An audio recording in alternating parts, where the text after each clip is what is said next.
You will fail your way to greatness. Most people allow their fear of failure to outweigh their desire to succeed. When you're willing to fail again and again and again, when you make up your mind to become unstoppable, when you make up your mind to become a no matter what person, then that will then give birth to a part of yourself that you don't know right now. Imagine, if you will, being on your deathbed and standing around your bed, the ghost of the dreams, the ideas, the abilities, the talents given to you by life, and that you, for whatever reason, you never went after that dream. You never acted on those ideas. You never used those talents. You never used those gifts. And there they are standing around your bed looking at you with large angry eyes saying, "We came to you, and only you could have given us life. And now we must die with you forever."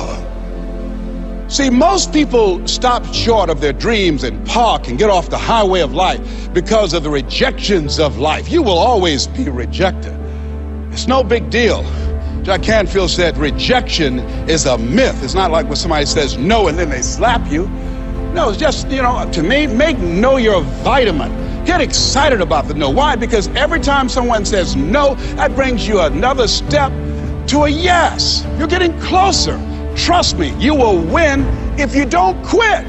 You will win if you don't quit. Even a broke clock is right twice a day.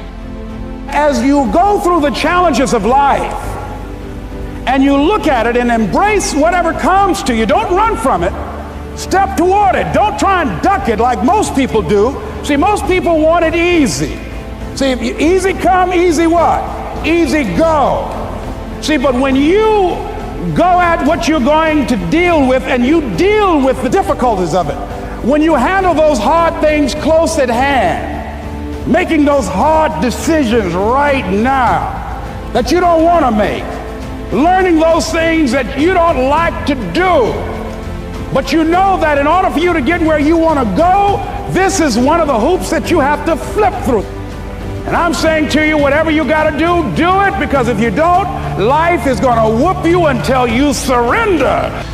You have something that you brought to the universe, and that if you decide that my life deserves my developing this what I do well, and becoming the best at it, and mastering myself, and seeing what I have within me, if you decide to drop your buckets where you are and develop your gifts, I grant you, you'll never ever be without.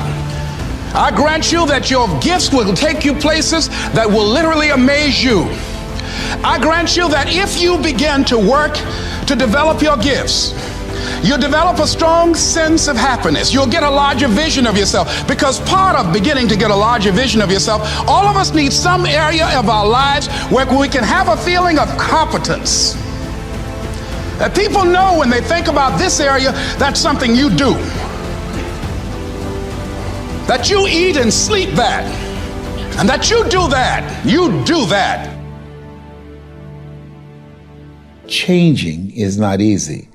That changing your life, changing habits, reinventing yourself, picking yourself up after life has knocked you flat on your back. I've got to say, when life knocked you down, try and land on your back, because if you could look up, you could get up. Well, that sounds cute, but that's not easy. When I was diagnosed with prostate cancer 17 years ago, that first time that happened, I said, hey, I can handle this. Then when it came back a year later, last year, 17 years later, and this time it metastasized to 7 areas of my body and ate 40% of my T1 vertebrae. Now the stakes are higher. Is this life saying, okay, Mr. Motivator, you beat cancer the first time. What you gonna do now? I started laughing. When the doctor told me, he said, why are you laughing? Are you in denial? I said, no. I said, I feel like Mother Teresa. He said, what do you mean? She said, Lord, I know you know how much I can bear. I just wish you to have so much confidence in me. I said, the stakes are higher. So I've got to dig in and got to fight more, because at the end of the day, life is a fight for territory. And once you stop fighting for what you want, what you don't want will automatically take over. And so it's a fight, it's a challenge in life every day. And what we have to do is embrace it. What we have to do is see it as a project to be worked on. In life, you will always be faced with a series of God-ordained opportunities, brilliantly disguised as problems and challenges. And so I see even cancer as a gift, as a God-ordained opportunity. If you died today, what dreams, what ideas, what talents, what books, what music, what leadership, what voice will die with you? There are a lot of people who are biting their fingers in fear that they might lose their jobs. But there are few people who have decided within themselves, I'm going to make it. Some people aren't waiting to be cut. Some people are moving on their own because they feel within themselves, I've got what it takes to make it. They're not afraid about tomorrow because of how they see themselves, because of what they feel that they deserve, because of what they feel that they can create for themselves. Because these people have decided, as they look at the future, as they look at themselves, there's a way. Where there's a will, there's a way for me to begin to create a way out of no way. And when you have that kind of consciousness, when you have that kind of spirit, nothing can stop you. Nothing.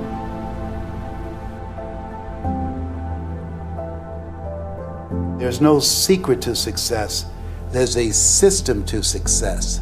And no matter what organization you become a part of, the system works if you work it. If you don't work it, it won't work. But it works if you work it. And that's one 4-letter word that most people don't like. They're not willing to work. There are winners, and there are losers, and there are people who have not discovered how to win. And all they need is some coaching. All they need is some help and assistance, just a little support. All they need is some insight or a different strategy, a plan of action to make some adjustments that will open up the key to a whole new future for them, that will give them access to the unlimited power that they have within themselves. That's all that they need.